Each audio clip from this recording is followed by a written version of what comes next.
우리 계속해서 이야기를 좀 나눠보려고 합니다. 두 번째는 코로나 재확산 시대가 왔습니다. 그래서 이런 상황에서 교회가 어떻게 이 상황을 극복할 수 있을까? 뭐 요 얘기를 조금 해보려고 합니다. 일단 차근차근 이제 얘기해 보면 먼저 지금 어떻게 하고 있는지 좀 생각부터 먼저 해봐야 될 것 같아요. 목사님 교회에서는 어떻게 하고 계시나요? 사실 그 방금 정광훈 사태에 대해서 이제 이야기 할 때는 많이 죄송스럽고, 그리고 내가 일단 자격 자체가 거기에 대해서 말할 자격이 있을까라는 생각이 좀 들었는데, 뭐 저희는 대단한 사람이라 이야기하는 게 아니고 그냥 기독교인입니다. 예. 그리고 기독교인으로서 말할 수 있으니까 이야기하는 겁니다. 언론의 자유가 있는데 우리에게 헌법에 보장된 자유가 있는데. 근데 이제 이 주제 코로나 재확산하는 가운데 이제 교회는 어떻게 하고 있는가는 제가 이제 실무 개교회를 섬기는 입장에서 실무를 실제로 담당을 하고 있고 고민을 치열하게 하고 있으니까 구체적인 이야기들을 좀 할 수 있을 것 같아요. 네. 저희 교회가 이제 청작년 출석 인원이 1,000명 정도가 돼요. 그러니까 출석 숫자가 그 정도가 되는데 적지 않은 교회입니다. 큰 교회입니다. 네. 그리고 셀 교회예요. 이제 흔히들 이제 소그룹 운동하는 이제 교회. 셀 교회. 셀이 활성화되어 있는 교회예요. 그래서 이제 청작년들 1,000명 중에서 한 절반 정도가 열심히 셀 활동을 하고 있습니다. 비중도 되게 높네요. 절반 정도가 그러면. 그러니까 이 정도면은 적지 않은 사람들이 이렇게 모여가지고 셀 운동을 하는 거거든요. 셀 활동을. 이 사태에서 셀 교회가 그나마 제일 버틸 수 있을 만한 자원을 갖고 있는 거 아니에요? 그렇죠? 이제 그렇다라고 이제 생각을 했고 그렇지 않을까라고 이제 예상도 하지만 쉽지는 않은 것 같아요. 일단 어디서 이제 그런 어려움을 좀 접하냐면 셀도 일단 기본적으로 전체 교회에 속해 있지 않습니까? 개교회에 속해 있는데 셀이 이렇게 살려면 결국에는 그 예배 가운데서 역동이라고 해야 될까요? 그쵸, 예배 안에서 은혜를 받고 이제 서로가 은혜 나눔들이 있어야 되는데 일단 저희 개신교회에서 가장 중요하게 생각하는 예배 맞나요? 근데 사실 여기부터 사실 점검이 필요하다는 생각이 드는데 일단 그게 이제 온라인으로 전환되면서 그 안에서 일어났던 이제 감동이라든지 우리 기독교적인 언어로 바꿔 말하면 은혜라든지 이제 이런 것들이 이제 아무래도 낯설고 물론 이제 온라인 예배를 드린다고 해서 은혜가 없는 건 아니에요. 성도분들이 좋아하시는 분들도 있고 정말로 감동을 받아서 찔림을 받고 뭐 삶을 바꾼다거나 이런 일들이 실제로 있어요. 있는데 이전과는 분명히 다르다는 거죠. 그러니까 이전에 다 같이 모여서 예배하고 흩어져 가지고 이제 그 은혜를 나누고 더 심화 과정으로 이제 교제를 하고 이런 일들이 이루어지는 게 지금 일단 고리가 이제 중간에 뚝뚝 끊어져 있다는 그런 느낌을 받습니다. 그렇죠. 특히 저는 이제 예전이라는 거 전 좀 그런 거에 매력을 많이 느끼고 있는데 예전에 참여할 수 없잖아요. 영상으로만 보고 있으면 그 순서를 본다고 하더라도 그 예전에 내가 직접 참여하는 거는 앉았다 일어나기도 하고 눈도 감아보기도 하고 모두 하고 그러니까 그런 것들에 내가 참여하면서 그런 것들 사이에 통해서 주어지는 것들이 있는데 그런 것들은 확실히 어려워져 버렸죠. 맞아요. 이제 매주 드리는 예전도 예전이지만 이 코로나 상황 가운데 성례를 진행한 교회가 몇이나 될까라는 생각이 들어요. 그래서 실제로 이제 대안으로 나오는 것들이 이제 뭐 온라인 성찬이라든지 온라인 성찬은 그건 이런 이야기들이 실제로 나오고 있고 진행이 되는 데들이 있어요. 시도하는 거 자체를 비웃는 건 아닌데 그 고민이 좀 필요할 것 같은데 온라인 성찬. 그러니까 실제로 많이 논의가 필요하죠. 논의가 많이 필요한데 일단 그런 일들이 있다는 거고 어찌됐든 어떻게든 이제 우리의 본질들을 이런 상황에서 붙잡고 치열하게 노력을 하는 거는 분명히 맞는 것 같습니다. 근데 여기에 대해서 이제 평가가 들어가면 이제 많은 평가들이 나올 수가 있겠죠. 그렇죠. 지금 이제 비대면으로 예배를 하게 됐잖아요.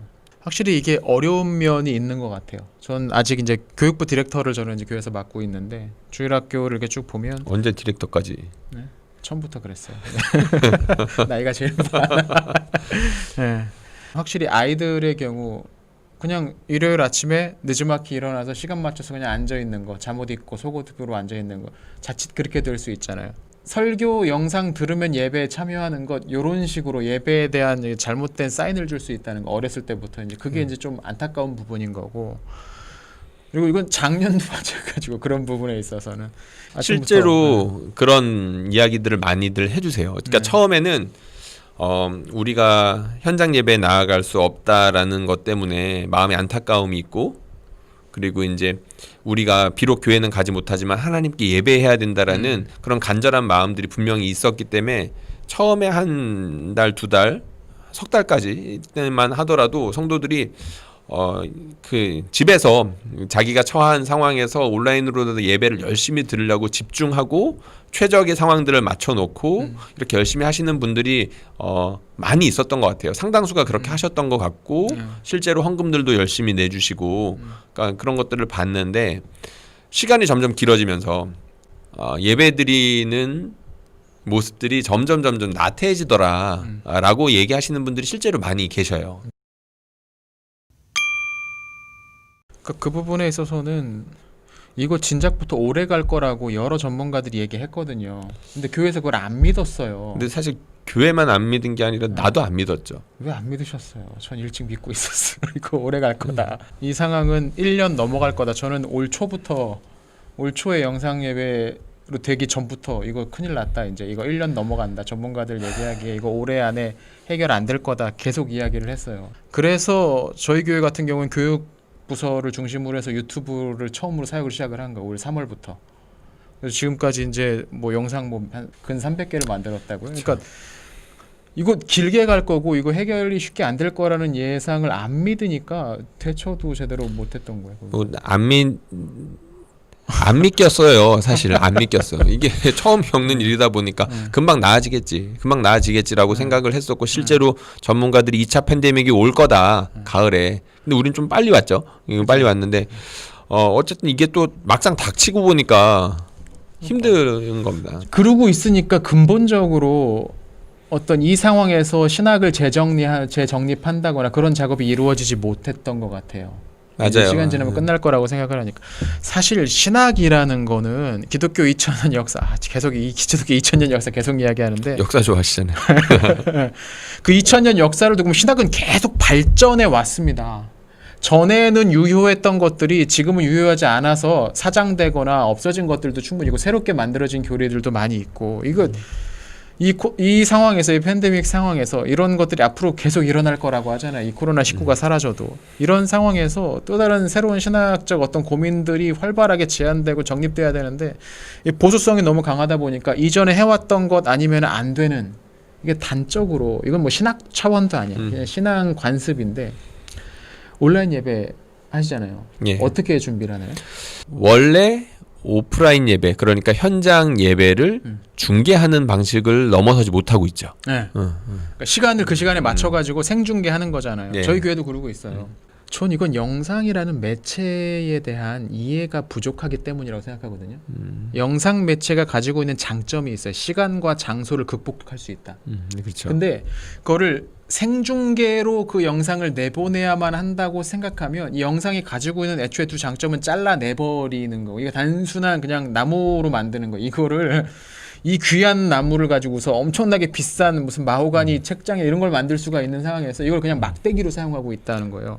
왜냐하면 그 시간에 그 장소에서 예배가 이루어져야 된다고 생각하는 것 때문에. 맞아요. 웨스트민스터 신앙 고백을 우리가 인정하고 고백하는 사람들 아닙니까? 일단 저나 김 목사님이나. 네. 근데 거기에는 보면 시간을 특정하고 있단 말이에요. 맞아요. 네. 정해진 시간과 네. 맞아요. 주일 성수, 그러니까 특별히 이제 주일 개념을 맞아요. 신적 권위를 두고 있단 말이에요. 거기에. 그렇죠. 예. 그럼 여기에 대해서 사실 진지한 논의가 필요해요. 이미 안 지키고 있는 것들 많아요. 저희 둘 다 이제 합동교단인데 합동교단 뒤에 신도개요라고 신앙생활을 이렇게 해야 됩니다라고 이제 쭉 그 지도안 매뉴얼 써놓은 게 있습니다. 그때 보면은 주일에는 오락을 삼가고 뭐 외식도 하지 말고 물건 사지도 말고 경건서적 읽고 환자를 신방하고 예배만 한다라고 돼 있어요. 그렇죠. 예. 전 되게 보수적인 데서 어렸을 때 신앙생활 해가지고 주일에 슈퍼 가서 물건 사면 지옥 가는 줄 알았어요. 회개해야 되고 막 그러는 줄 알았어요. 한동안 그렇게 살았어요. 저는. 그러니까 물론 그런 행동들이 예배를 지키는데 분명 도움이 된다라고 믿고 본질과 어느 정도 맞닿아 있다라고 생각을 하는데 400년 전 이야기잖아요. 그렇죠. 그게 이제 본질을 담고 있는 거지. 그게 본질은 아니거든요. 본질에 이렇게 좋은 가치를 그 당시 사람들의 생각과 그 당시 사람들의 상황에서 담아내기 위해서 만들어낸 그릇이 웨스트민스터 신앙 고백서인 거고 그것이 우리가 이제 받아들인 합동측 뭐 신도 개요나 뭐 이런 것들이 요리란 말이죠. 누가 보면 오해하실 것 같아서 저희가 다 받아들여요. 다 받아들이는데 부정하지 부정하지 않습니다. 네. 네, 다 받아들이는데 이번 코로나 상황을 통해서 이 주일 성수 개념에 대해서 우리가 고민하지 않을 수 없는 시점이 왔다. 그건 분명한 것 같아요. 그런 거죠. 교단에 훌륭하신 신학자분들 많이 계시고 목사님들도 많이 계시니까 이런 부분들에 있어서 그러니까 이전 것을 다 없애버리자가 아니고 이전 것들을 담으면서도 더 널리 적용될 수 있는 그러면서도 성경의 어떤 정신에 충실한 그 새로운 그릇을 이제 만들 때가 됐다는 거예요. 교리는 계속 바뀐다니까요. 이번 이제 코로나 상황 때문에 온라인 예배로 바꾸면서 제가 느끼는 한계라든가 아쉬움들을 좀 얘기를 하고 싶은데 물론 이제 영상을 보시는 분들이 적극적으로 이제 일어서기도 하고 앉기도 하고 기도에 참여하기도 하고 찬양도 하고 말씀도 드려요. 이런 일들을 현장에서 했던 것처럼 온라인으로 가져와서 자기 집에서 똑같이 하는데 거기 빠진 게 느껴져요. 누구 빠졌나요? 교제가 빠져 있어요. 이 펠로우십, 성도의 교통, 교제 이게 빠져 있죠. 이게 공적 예배 가운데는 사실 교제의 측면도 상당히 중요하거든요. 그렇죠. 그래서 현장이 중요한 거고 그 현장에서 사실 광고 하다못해 광고도 중요하게 다루잖아요. 우리가 교제의 측면에서. 그렇죠. 교제 차원에서. 근데 우리가 그 현장 가운데에서 친밀하게 누렸던 그런 교제가 있어야 되는데 제가 아쉬움을 느끼는 건 뭐냐면 온라인으로 옮겼을 때 이런 교제들이 어떻게든 분명히 이루어져야 되거든요. 그렇죠. 맞아요. 왜 이렇게 됐을까? 왜 교제가 빠지고 우리 이렇게 일방적인 원사이드적인 예배가 됐을까라는 생각을 하다 보니까 원래 그랬던 측면이 많은 거예요. 그렇죠. 네. 개신교회가 종교개혁 이후로 말씀의 선포에 대한 강조가 되다 보니까 방향이 한쪽으로만 와버리게 되는 거죠. 예, 하나님의 말씀을 받는 그런 우리 개신교의 장점, 그러니까 말씀을 이렇게 권위를 세우고 거기에 이제 순종하고 좋은 점들이 있죠. 그런데 그동안 우리가 조금 도외시해왔던 부분들, 그러니까 성찬으로 대표되는 교제, 이 부분들이 기존의 예배에 있어서 지나치게 무시되어 왔었다라는 거를 이번에 조금 더 이렇게 고민이 더 되더라고요. 네. 그러니까 온라인 예배가 최종적인 대안은 아닙니다. 최종적인 답은 아닌 것 같아요. 어떻게든 우리 다시 모여서 예배해야 된다고 뭐 저는 그렇게 생각을 하고, 근데 그 형태는 바뀔 수도 있지 않을까, 바뀔 필요도 있지 않을까라는 생각은 조심스럽게 좀 듭니다. 저희가 이제 따르는 이제 보수교단들이 따르는 이제 교리문답들 300년 400년 전쯤에 이제 만들어졌던 그런 교리문답들을 이제 보면 성찬들을 집례할 때 목회자들이 해야 된다라고 이렇게 지정해 놓은 교리문답들이 꽤 있어요. 그렇죠. 그러니까 꽤 의외였어요. 물론 이유가 있을 거예요. 이유가 있을 텐데 부패한 성직자들의 이제 그런 모습들을 이제 개혁하면서 나온 교회가 이제 개혁교회 아니겠습니까? 그리고 이제 지나치게 우상화되어 있던 성직자들을 우상화했던 그런 중세교회 모습들을 이제 깨고 이제 개혁교회가 나왔는데 여전히 성찬이라든가 설교에 있어서 목회자 중심이 요게 마치 변개할 수 없는 것처럼 되어 있는 그런 모습을 좀 봐요. 그 교리문답 안에서. 그렇죠. 그러니까 이게 일단 도그마로 돼 있으니까 바꿀 수가 없어요. 그러니까 바꿀 수가 없으니까 온라인 예배로 바뀌었을 때 온라인으로 이제 가정에서 이제 따로 말씀을 나누고 이제 예배를 드리는 가정 교회라고 할까요? 가정 예배라고 할까요? 이제 그런 것들도 사실은 좀 불편하게 되죠. 목회자 중심주의가 되다 보니까 목회자를 통한 말씀, 목회자를 통한 무엇이 계속 나와야만 교회가 유지되는 것처럼 그렇게 되고. 그러니까 사실 연결되어 있는 문제라고 생각을 하는데요. 그렇죠. 네, 맞아요. 이게 우리가 코로나 상황에서 이제 예배에 고민하게 되고 그리고 우리가 일방적으로 수직적으로 이제 교회 문화가 되어 있었는데 온라인은 수직적일 수 없잖아요. 그렇지. 예. 그러니까 그러면서 이제 우리가 수평적으로 이렇게 예배 문화가 분명히 바뀌게 될 텐데 우리가 다시 모이더라도 예전의 문화를 그대로 가지고 가기는 어렵지 않을까. 왜냐하면 성도들 자체가 예배 본질에 대해서 이미 고민을 한 상태일 거고, 그러니까 온라인으로 이제 바뀌면서 그런 이제 본질인 척 하던 것들이 이제 이거 본질이 아니었구나, 안 해도 문제가 없구나, 강제로 끌고 가 캐리하고 있어 지금 상황은. 라던 것들이 이제 드러나면 이제 본격적으로 이제 논의가 되겠고, 만약에 옛날에 이제 문화라든지 그런 형식들을 고수한다라고 한다면 유지는 되겠죠. 어떻게든 이제 따라오는 사람들이 있을 거예요. 근데 급격하게 그 세가 줄겠죠. 그렇죠. 결국은 그렇게 되겠죠. 억지로 끌고 가다가 소멸되겠죠. 그런 느낌이 될 것 같습니다. 안 되는데. 그러니까 대안을 내줘야 돼요. 상황을 네. 완전 완전히 근본적으로 바꿔버려야 되는 거니까. 아예 밑바탕부터 새롭게 판을 깔 수 있는 사람이 이제 치고 나갈 거라니까 이제 상황에서 이제 필요한 시대가 됐어요. 이 틀이 변하지 않은 게 100년이 어떤 조직에서 100년이 뭔가를 안 변한다는 거는 사실 교회 말고는 있을 수 없는 일이거든요. 근데 이번에가 기회죠. 기회예요. 코로나 상황이 아마 뭐 다음 달에 종식되는 거 아니잖아요. 네. 내년 간다니까요, 여러분. 마스크 사두셔야 돼요. 전문가들 이야기하기로는 백신이 나와도 최소한 내년 말까지라는 이야기들이 있는데 이 상황이 이렇게 길어지면 사실 재정적으로 버틸 수 있는 교회가 얼마나 될까라는 생각이 들어요. 그러니까 뭐 자의반 타의반으로든 바뀔 수밖에 없는 상황에 처해 있는 건 사실입니다. 네. 코로나를 예지한 우리 김상호 목사님께서 빨리 이 길에 접어든 거를 잘했다라고 칭찬하고 싶네요. 저는 간당간당합니다. 네. 조회수가 어느 날 갑자기 당겨서. 다른 얘기가 될 수도 있는데요. 혹시 이번 일 때문에 가난한 성도들이 많이 늘어나서 기존에 있는 교단 아니면 제도권이라고 해야 될까요? 제도권 교회 밖으로 나가서 또 완전히 새로운 형태라고 해야 될까요? 그런 교회들이 만들어지는 건 어떻게 생각하세요? 될 수도 있겠냐 가능성을 묻는다면 전 굉장히 그 가능성이 높아졌다고 생각을 하는데 왜냐하면 지금 출석률이 뚝 떨어졌기 때문에 그 절반 이하로 이제 거의 절반 얘기들을 지금 많이들 하는데 절반이 떨어져 나갔으면 그분들 중에 이제 교회 발 끊는 분들이 절반 있다고 치면 그래도 여전히 4분의 1 기존에 출석하던 분들 4분의 1 정도는 방황하게 될 거란 얘기인 거죠. 그런 부분으로 뭔가를 통해서 대체제를 찾게 될 텐데 지금 할 수 있는 건 온라인 영상으로 뭔가를 모이는 그렇게 될 수밖에 없는 것 같아요. 근데 그거는 되게 모자르다고 전 생각하거든요. 신앙생활에 있어서 설교 듣는 게 신앙생활의 전부가 아니잖아요.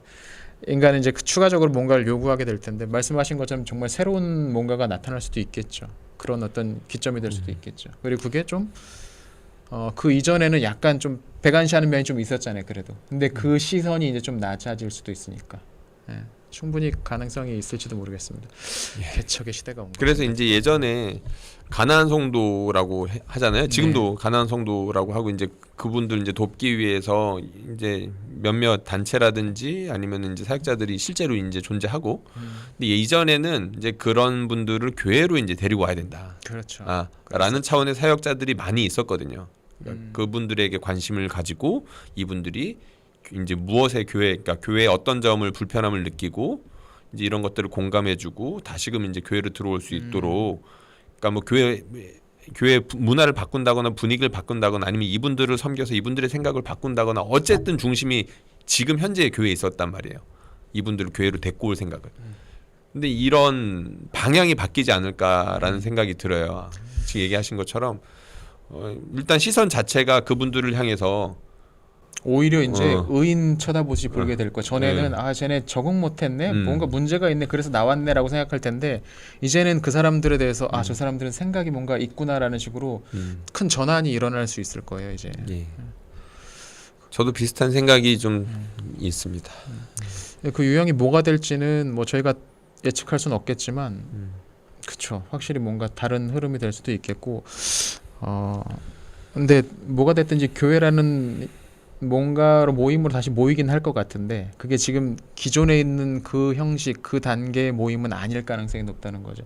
조금 그래도 펠로우십은 우리가 누려야 되니까 교제 그 단어가 계속 떠오르더라고요. 사도신경의 그 단어 성도의 그 교통이라는 그 단어 성령께서 하신 그 일이 계속 떠오르는데 요새 계속 떠오르는데 어디선가 그거가 이루어져야 되잖아요. 지금 이제 언택트 시대에서도 그걸 어떻게 주어질 수 있을까 어떻게 그걸 경험할 수 있을까를 대단히 고민하고 그거에 대한 답을 내놓는 그쪽에 이제 사람들이 몰리게 되지 않을까 뭐 그런 생각도 듭니다.